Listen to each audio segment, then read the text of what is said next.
नमस्कार मित्रों, आप सभी के समक्ष आज हम एक नए टॉपिक के साथ उपस्थित हुए हैं जिस टॉपिक का नाम है काइनेटिक एनर्जी। इसके डेफिनेशन और इसके फार्मूला का डेरिवेशन दोनों के बारे में समझेंगे। तो अब हम समझने की कोशिश करेंगे कि आखिरकार एनर्जी होता क्या है। इसको हम एक एग्जाम्पल के सहारे देखेंगे। मान लेते हैं कि एक पॉइंट है ए और दूसरा पॉइंट है बी। ठीक है, ए से बी की ओर एक बॉक्स को ले जाना है। अगर राम नाम का कोई आदमी है जो इस बॉक्स को ए से बी तक मात्र 3 मिनट में ले जा सकता है, जबकि जो श्याम नाम का आदमी है वो इसी बॉक्स को ले जाने में 20 मिनट का समय लेता है, 20 मिनट का समय लेता है। तो आप जनरली कह सकते हैं कि राम का जो काम करने का, वर्क करने का जो कैपेसिटी है वो श्याम से अधिक है। ठीक है, तो हम लोग ये भी कह सकते हैं कि राम के पास श्याम से ज्यादा एनर्जी है। इसी प्रकार हम कह सकते हैं कि the capacity of an object to do work, अर्थात किसी भी ऑब्जेक्ट के लिए काम करने की क्षमता को ऊर्जा कहते हैं। अब बात करते हैं हम लोग काइनेटिक एनर्जी के लिए। इसका मतलब होता है कि the energy of an object due to its motion, अर्थात किसी भी ऑब्जेक्ट का अगर गति उसमें आ जाती है तो उसके ऊर्जा को गतिज ऊर्जा कहते हैं। इसी ऊर्जा के बारे में हम लोग थोड़ा विस्तार से समझेंगे और इसके फार्मूला को डेरिवेशन समझेंगे। आप सभी जानते होंगे कि किसी भी ऑब्जेक्ट पे फोर्स अप्लाई करने पर उसमें डिस्प्लेसमेंट होती है जिसे हम लोग वर्क कहते हैं। ठीक है, तो उसके डिफिनीशन से हम लोग work is equal to force into displacement या डिस्टेंस। ठीक है, यहाँ पे जो एस है आपका डिस्टेंस या डिस्प्लेसमेंट को रिप्रेजेंट करता है। और अभी हमने आप सभी को बताया कि कैपेसिटी जो होता है वर्क करने की उसे एनर्जी कहते हैं।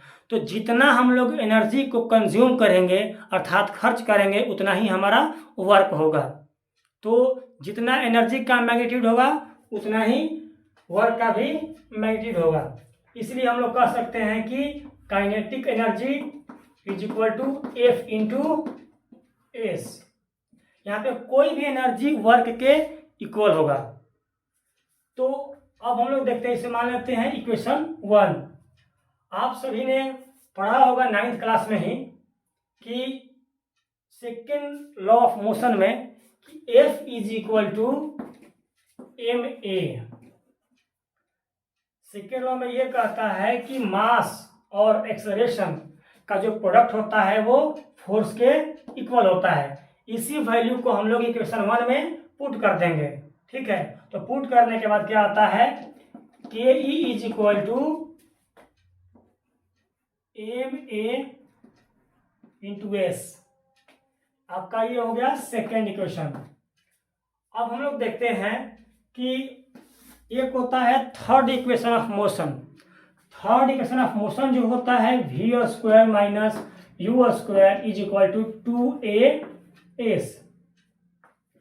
और कभी भी कोई भी ऑब्जेक्ट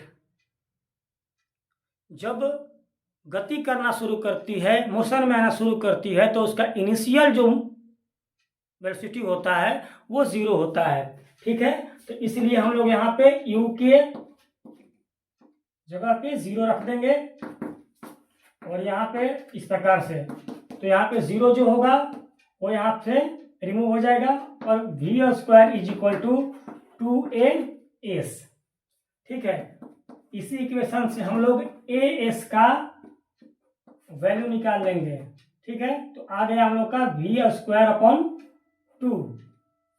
ठीक है, अब ए एस के जो वैल्यू है वो हम इक्वेशन 2 में रख देंगे। इससे क्या हो जाएगा,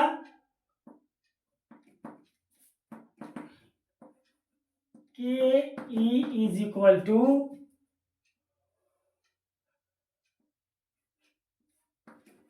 M into v square by 2। इसी को हम लोग एज इट इज करते जाएंगे। तो यहाँ पे 1/2 एम इंटू वी स्क्वायर। आपका यही जो है काइनेटिक एनर्जी का फॉर्मूला मिल गया। अब देखिए इसमें समझने की बात यह है कि kinetic energy is equal to 1/2 mv²।